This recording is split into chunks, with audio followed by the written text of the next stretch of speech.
In a number of poems, we see the poet themselves watching someone, looking at them, and imagining their life. And we might call this something of an extension of the imagination into watching a character, what they do, but then also empathizing with them, imagining their emotional world, their imagination, their life. And this is something that's an essential aspect of all of literature, is imagining you're someone who you're not.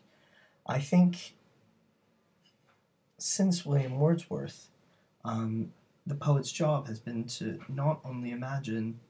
I mean, William Wordsworth was the one that kind of explicitly, made this idea present that our job isn't to just talk about the lives of kings and queens and big and powerful people, but also the shepherd, but also the people down the street, also the weak and the vulnerable, going beyond Wordsworth now and into the project of poetry generally. And one might say it's always been part of the project, which is to look, imagine, empathize, and feel what it means to be other people, and how that expands our idea of ourselves and our ability to relate to one another is perhaps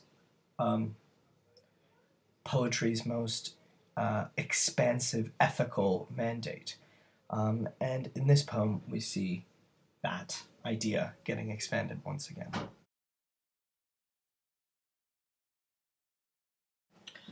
The Hunchback in the Park is about a lonely, homeless man who has a deformity of a hunched back, and he lives alone in a park, and he sleeps in a dog kennel. He's taunted by youths who come to the park for adventures, and the man dreams and imagines a life with a woman who's perfect and straight, in contrast with him. The poem charts his day in this park, starting from the morning all the way to the dark in the final line. And at the end of the day, he goes back to his dog kennel. But there's some suggestion in those final lines which I find a bit menacing, but aren't really discussed in what I've read, about the wild boys following him back. What's going to happen to this hunchback that I think is left hanging.